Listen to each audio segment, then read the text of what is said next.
elected and have background in algebra, geometry. He said, as the state content framework said it's supposed to be. And that place, he said, once those kids give them a background, but between and these third grade being able to do these things, they can move on there. We'll have more doctors, more law. And if it doesn't happen, they said we're going to have a decline in doctors. We'll have black doctors, black engineers, black scientists, black carpenters. He just went on to tell me about the thing. And I have to say this to him, I guess, because he's daughter here. Sometimes his wife, they would think he was out of town, but he and I was up to CLA. Sorry, I'm having trouble understanding right now. How are we going to do this here? Keep these black children.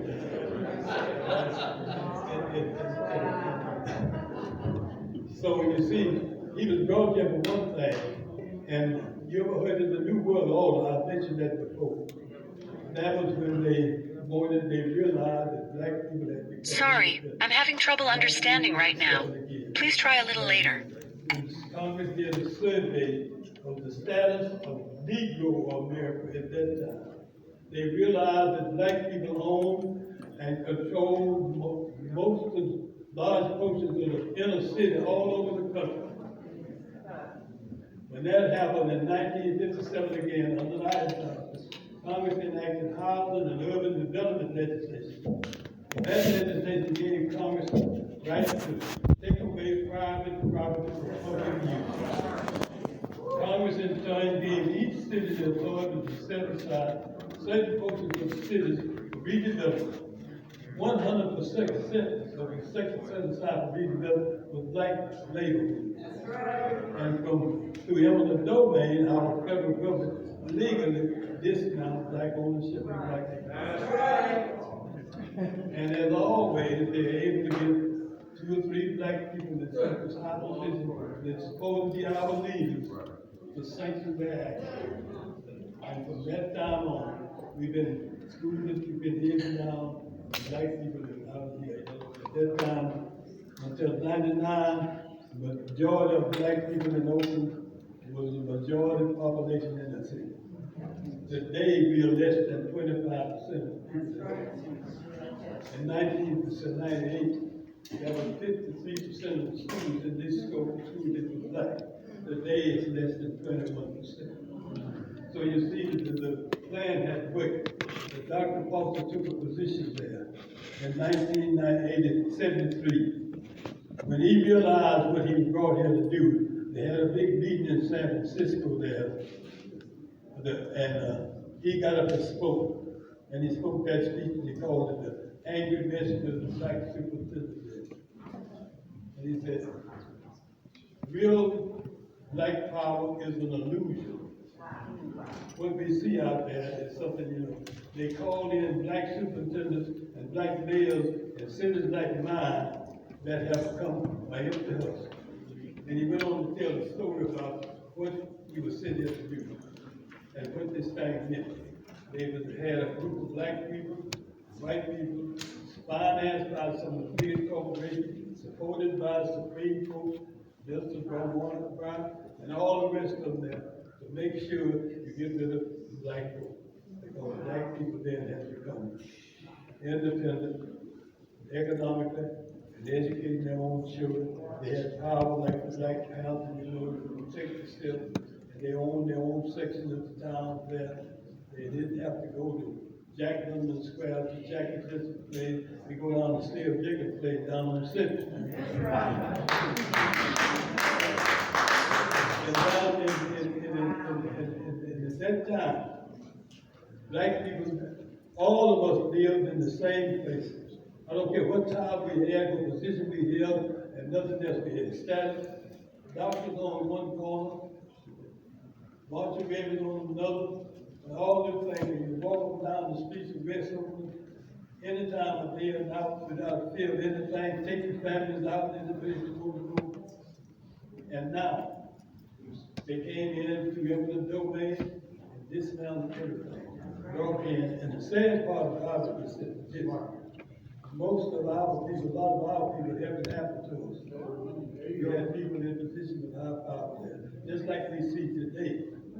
in Washington. We got about 50 or 59 or 60 black people in Washington. Some of them been there for 2, 3, 4 decades. And the black race is at the bottom of the land. So if we gonna do what they decided to do, and they realize they can do, say if you wanna kill a tree, you kill the root. If you wanna kill a race of people, you thrive. So what's happening in these schools now, they're killing our babies between the cradle and third grade. They're not giving them the foundation where they can move on and compete in this technology. And until we do.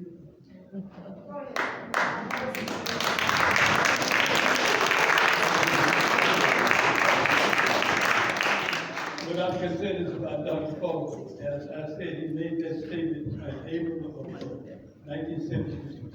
In November that same year, they shut him down right there between 1025 2nd Avenue and 9th Street there, right there at the school, Mr. Gill.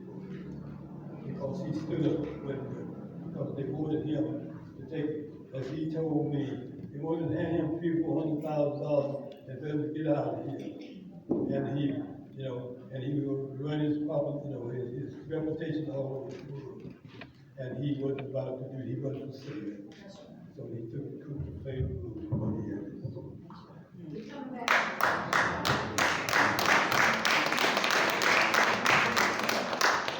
Yeah. Y'all, this is priceless, so. Yeah, and thank you again for teaching all of us and continuing the lessons from when we were at your place, which folks should check out. It is a museum, beautifully curated too. So I think a lot of what Mr. Wright was saying about HNIC,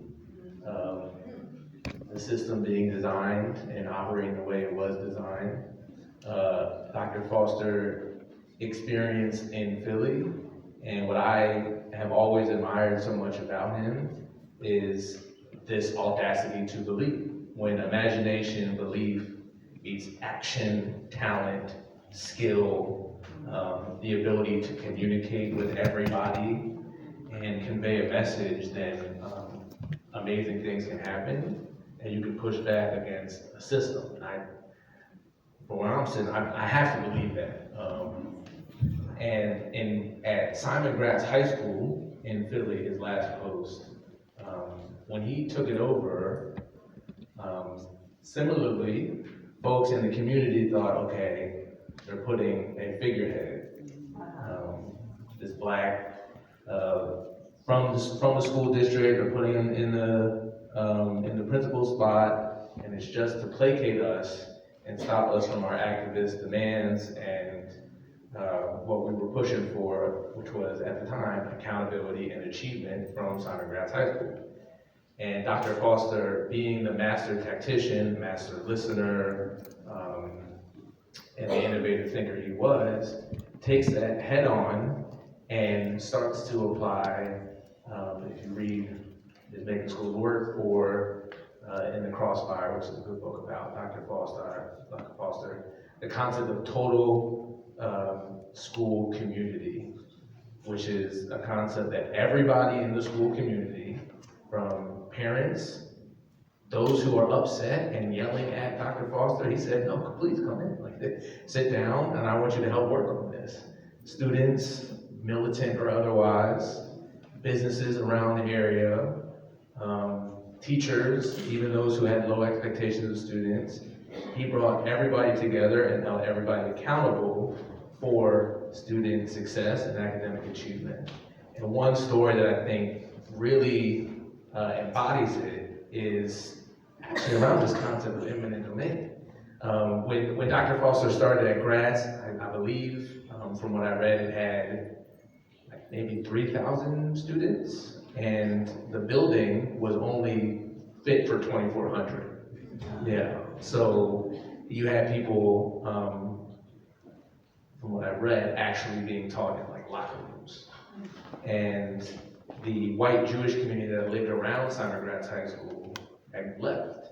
And so a lot of the buildings were still technically owned by the by folks in that community, but they weren't being used. And Dr. Foster said, look, for us to actually teach these students and to meet community demands, we need to take that property, we need to clear it out, and we need to expand the facilities of Simon Gratz High School so that it is a place where students will want to come and learn and where they will have space to actually come and learn. And he got 6,000 people in the community. Remember, I told you the school is just, 2,400, so that's times 3.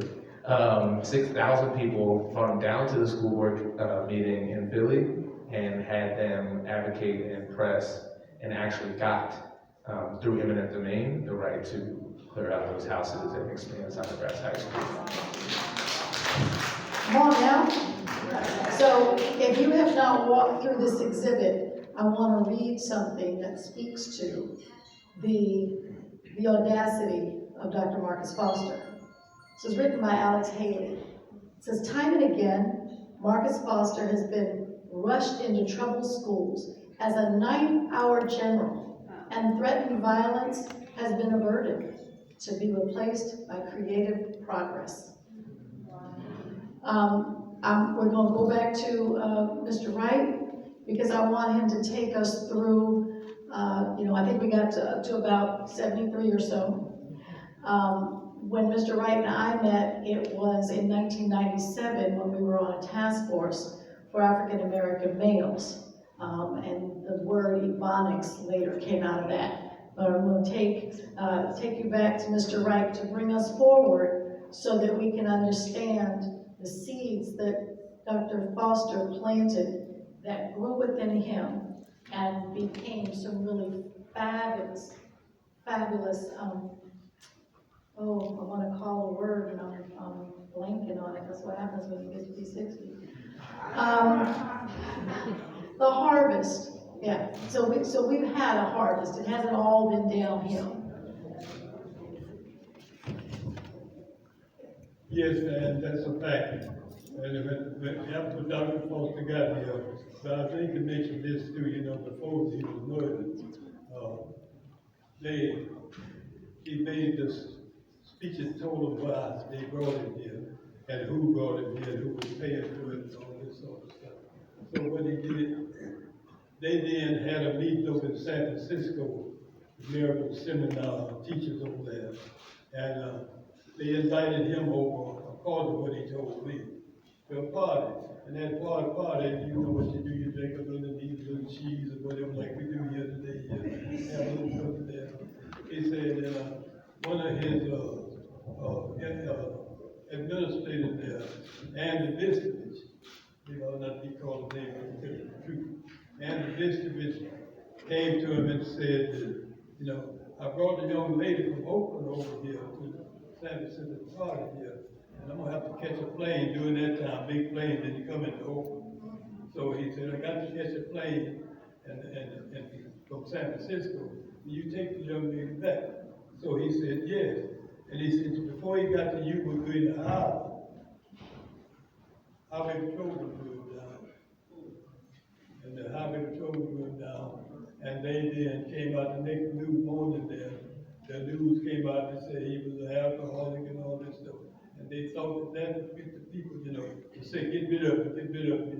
But instead, people had understood who he really was and what he really about. All the people jailed behind him. So they couldn't move it.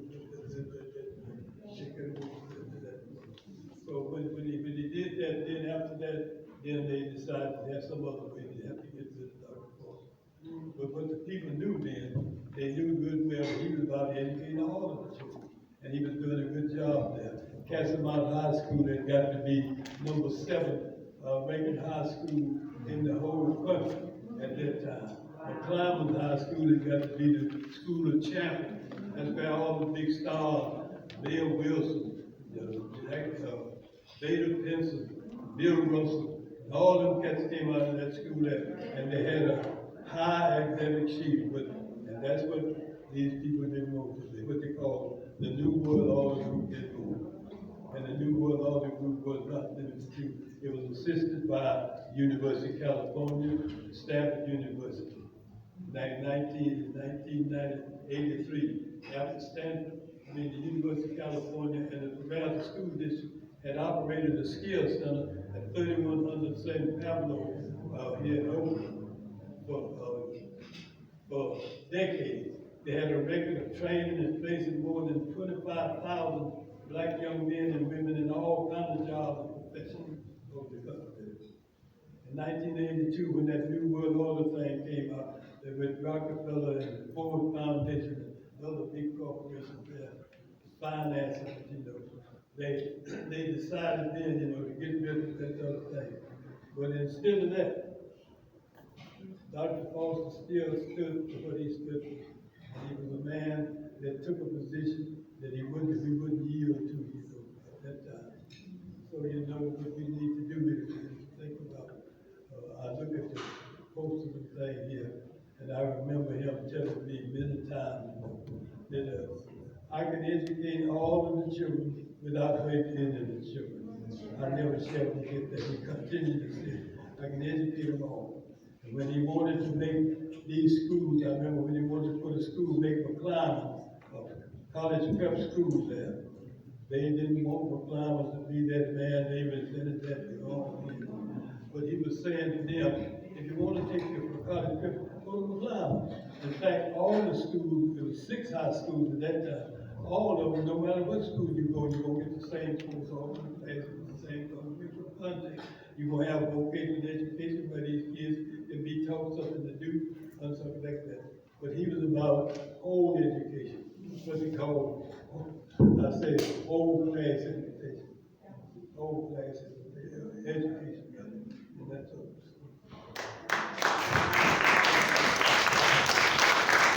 So I am told that we only have about 5 minutes left. So I know, could we sit here and talk forever? Yeah. I wanted to ensure that we shared a couple examples of how efforts to demean and disrupt our students are continuing to happen. So Mr. Wright said, everybody's supposed to be able to read and write by 3rd grade. That may or may not be our goal today, but it ain't getting hit. We talk about the vocational programs got taken out of the schools. So our kids don't have skills and trades that they can work with their hands, right? He pointed out the other day that none of the presidential candidates that we've heard from thus far have education as a primary platform. So I'm working on the right plan as he has said it.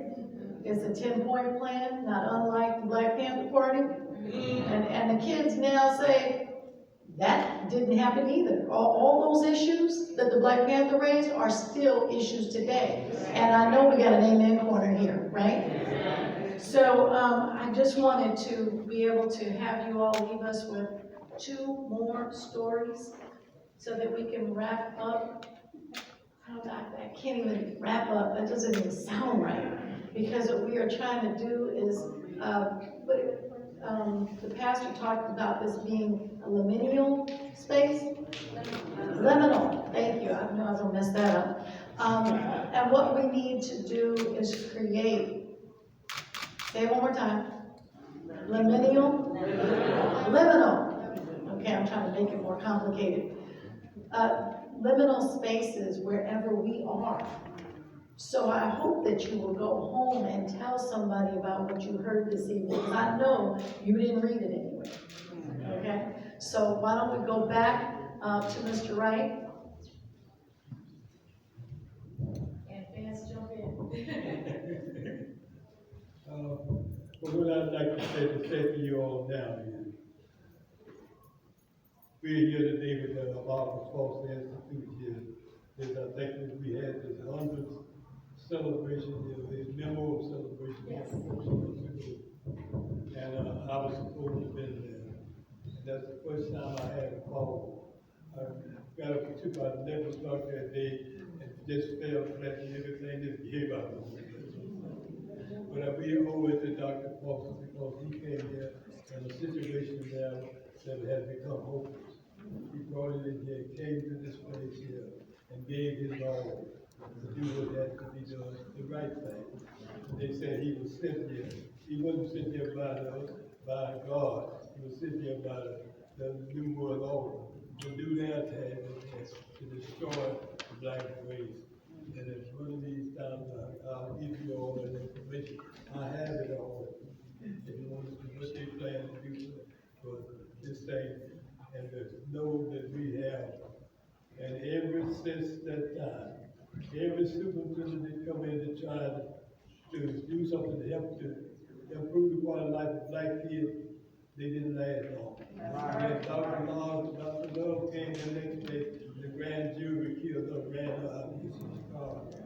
Joe Cotto, the Mexican guy, he wanted to do the follow Dr. Foster and all of that, to have them taken to school, the college tax school in the line, and make all the 6 high schools equal. They ran him out of the night. Dr. Musgrove, who Brown, and Jerry Brown got to be the mayor in 1975, 99. Jerry Brown, he ran against 10 candidates, 8 of them black men. He won by a landslide. That's right.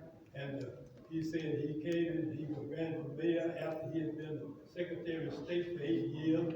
He had been Attorney General for 8 years, been the governor for 8 years, ran 3 times unsuccessful for President of the United States, unsuccessful. And he came to Oakland in the mid-90s, and he got to be the mayor in 99. And he said he came in here to dismantle this black political machine, promote the arts, quell the crime, improve the schools, and bring 10,000 white people back into the city. And how did he do that? He was able to get a cabinet of black ministers and black attorneys, and they fought and gave him absolute control of the city of Oakland and the school district. He appointed 2 black attorneys to the school board. He appointed the owner of the Post newspaper to the school board. He appointed Dr. Musgrove as interim superintendent to the school. Being one of the chairman of the task force, I invited Dr. Musgrove to one of our meetings. And at that meeting, I had never seen him, but we got to talk with him. And I showed him that I had filed a complaint with the Office of Civil Rights of the United States Department of Education. And they had, after 5 years of investigation, entered into what they call the volunteer resolution. It was supposed to be implemented by 2002. They didn't enforce it. The Oakland School District didn't implement it. So you see, by design, it was all by design that they made sure that these black kids would never be able to go into these universities. And now, none of them are being trained to do anything. And we owe this to Dr. Foster. When I look at the pictures there, I don't cry much, but I feel like a little crying a little bit, because I knew, because we met a lot of time. He appointed me as chairman of the North Oakland Committee when they couldn't pull the people together. I was able to get a group of people to come together there to really get something moving in the city here. He appointed me on his interview committee. Most of the administrators that came in this city, I was there, and he tells me all the time, saying, you ask the right question. That you're not afraid to ask the right question. That's why I want you to be on this interview. So I'm having a great loss. If you come to my house, you see a lot of pictures and things about Dr. Foster. You'll see the speech he made back in 1973. They were all there. And all the rest of the things. But I want to say to us, God give us men and women a time like this demand. Strong mind, great hearts, true praise, and ready hand. Men whom the lust of office cannot kill, men whom the spoils of office cannot buy. Men who have opinions and a will. Come on. Men who have honor, men who will not lie. Right. Men who can stand before the demagogue and damn his treacherous flattery without waking. Strong men, sun crowned, live above the fold, and public duty and private thinking. For while the rabble of the tongue won't speak. The Lord confessing in the good deeds, making himself spite. Those free to be wrong rule this land, far great injustice. God bless you all. God bless the United States.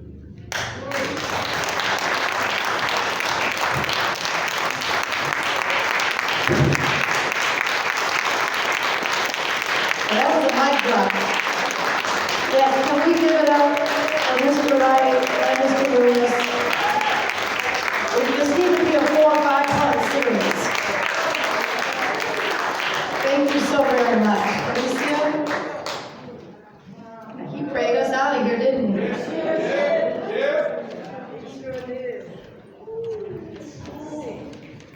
Thank you once again for Dan Smith, Oscar Wright, Regina Jackson.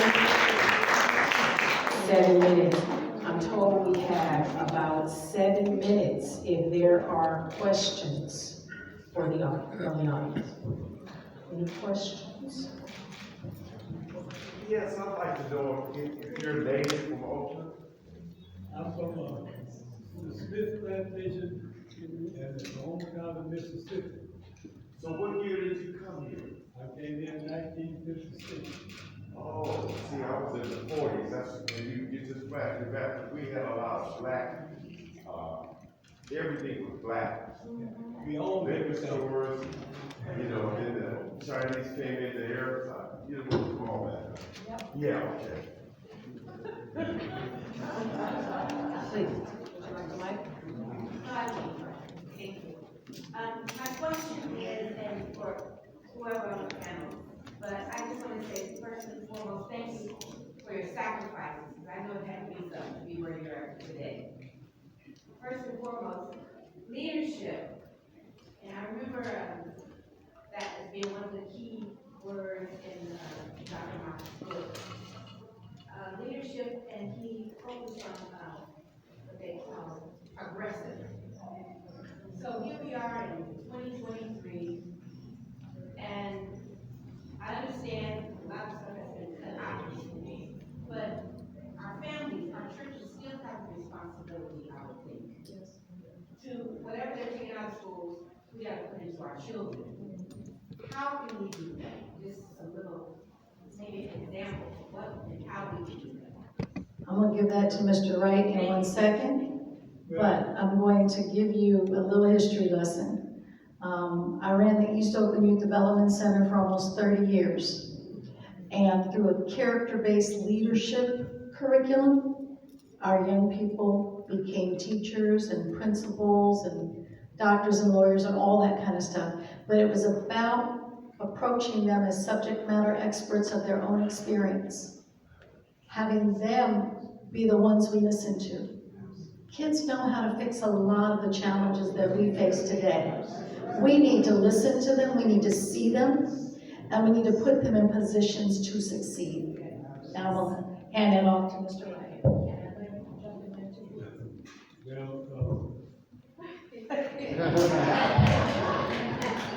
What we really need to do, we need to come together as men and women with respect for one another, true love for one another, and take our control of our children, make sure we go to these schools and demand that our kids are taught, given high academic skills, high moral, social, and spiritual value, propelled by common sense. When I was a child, they called it motherly. Now you all being educated, we call it critical thinking skills.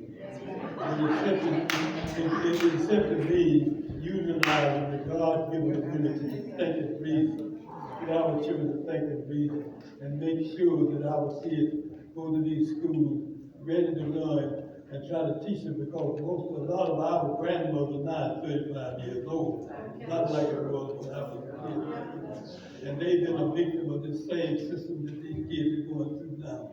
So we got to come together there, and as men, we got to start put our pants up and make this our kids, make sure our boys go there. And for the women, stop showing your neighbors and everything with the subject. With the subject, you know, and see that your young ladies are saved, and let them know that they are much, much more than sex. And make sure that they put God first. And if God first, with their hard work and discipline and perseverance, there's no mountain they can't climb.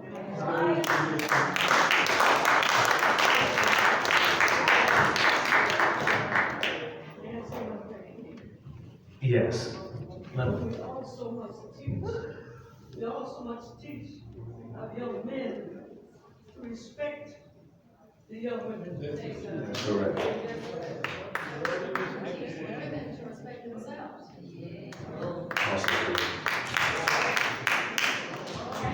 Just a quick thing I'll add,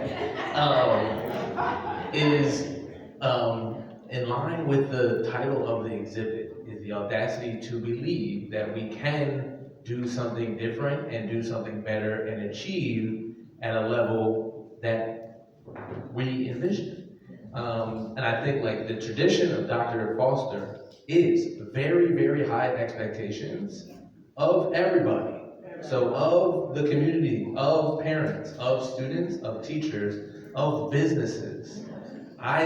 The intellectual exercise I like to do is think, if he was here today, how would he be addressing things, right? I think he would have very high expectations of these real estate developers, of folks who moved in, like myself, recently, folks who are gentrifying the area, have very high expectations of them to contribute to the achievement of the schools and of Oakland Unified.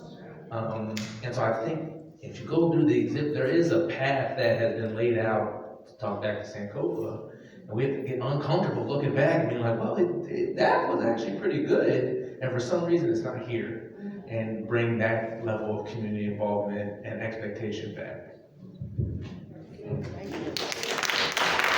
we have more questions? I remember seeing somebody in the back. Yes, ma'am. Do we have Mr. Wright's history recorded? There are certain videos that I've seen on the other side. All of that information that he shared this evening is so valuable. I'm not sure if we have Dr. Foster specific.